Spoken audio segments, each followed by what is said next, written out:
Hello guys, welcome to back to my YouTube channel. তো আমার চ্যানেলে সবাইকে আবার স্বাগত। তো গাইস, আজকে আমি অনেকদিন পর একটা নতুন ভিডিও নিয়ে চলে এসেছি। তো আজকে ডেট ছিল 2 এপ্রিল।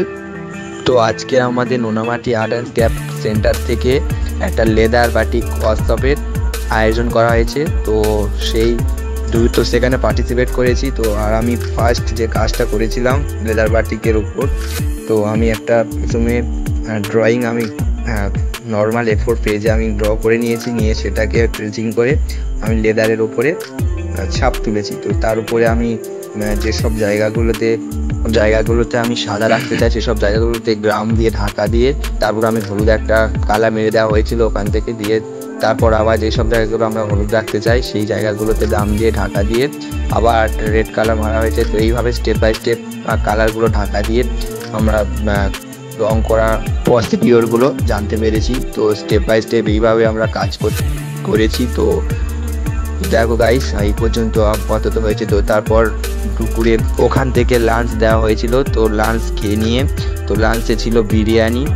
তো আমরা লেদার বাটিক ওয়ার্কশপ শুরু হয়েছে প্রায় সকাল 7টা থেকে বিকাল 4:30 পর্যন্ত। তো সেই মতো আমরা পুরো সারাটা দিন ওখানে কাটিয়েছি। সারাদিন মজা করে আনন্দ করে কাজ করেছি। আর দুপুরে লাঞ্চ করার পর আবার সেই কাজটা ফিনিশ করে আবার আমরা লাস্ট যে কাজটা সেটা হলো ওয়াশ করা। তো সেই আমার কাজটা ওয়াশ করে নিয়ে, তো দেখো কী রূপ দেখতে হয়েছে।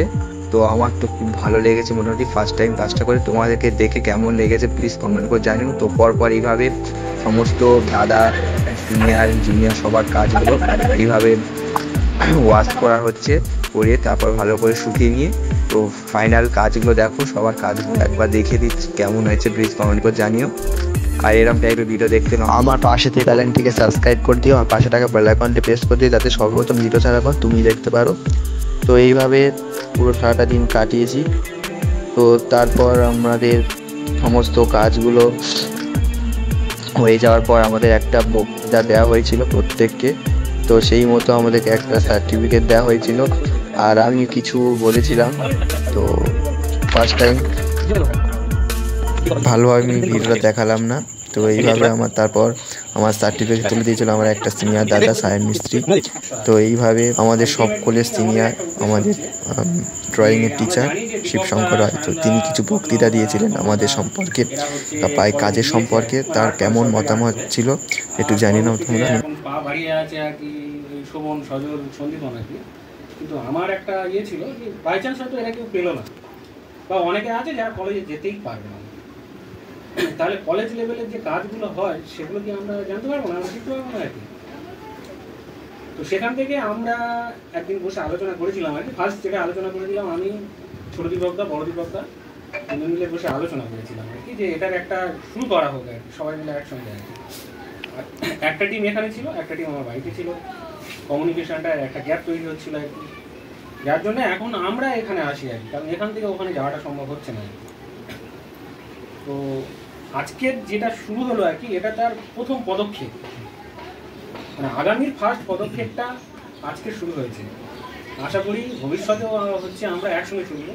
শুধু এটা নয়, এটা একটা জিনিস আমরা শিখলাম, পরবর্তীতে আরও এর উপরেই আরও 2-3টে ওয়ার্কশপ হোক আর কি। কারণ একদিনে কোনো কিছুই শেখা যায় না। আমরা কেউ একদিনে হচ্ছে হাঁটতে শিখিনি বা দাঁড়াতে শিখিনি আর কি, অনেকবার আচার খাওয়ার পরে তবে উঠে দাঁড়িয়েছি। এখন সুদীপ্তা, সপ্তপর্ণী বা আর যারা আছে, তোমরা যদি ভাবো আর কি যে একদিনে আমি কেন উঠে দাঁড়াতে পারলাম না আর কি, এটা খুব ভুল আর কি। পদ্মদা বলে গিয়েছে, পদ্মদা সবাই ভুল হয়েছে। ভবিষ্যতে আরও যে কাজগুলো হবে সেখানে আমরাও ভুল করতে পারি আর কি। সব থেকে বড় গল্প, এখানে যারা আছে সবার কাছ থেকে আমাদের কিছু না কিছু শেখার আছে, পারস্পরিক শিক্ষা এটা। তো ভবিষ্যতে আরও কিছু সবটা দীপকের বাড়িতে হবে তার কোনো মানে নেই, কোনো খোলামেলা পরিবেশেও কোনো কিছু হতে পারে। শুধু ওয়ার্কশপ কেন, একদিন যদি মনে করা হয় আর কি যে গ্রুপ ভাগ করে নিয়ে আমরা আউটডোরে গেলাম হয়তো আর কি।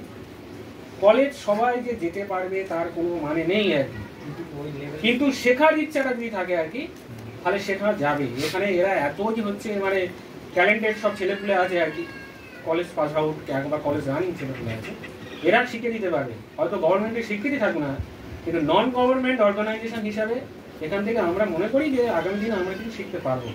তো সব শেষে গভর্নমেন্ট আর্ট কলেজের উদান লেদারের সেকেন্ড ইয়ারে একটা দাদা, তো তিনি কিছু লাস্ট বক্তৃতা দিল। এইভাবে আমাদের পুরো 3.5 কাটলো। তো তোমাদের কেমন লেগেছে প্লিজ কমেন্ট করে জানিও। আজকের মতো ভিডিওটা এই পর্যন্ত, সব ভালো থাকো, টাটা। তো লাস্ট কিছু ফটো অ্যাড করে দিলাম আমাদের সারাদিনে কাটানোর মুহূর্ত, তো তোমরা দেখে নাও।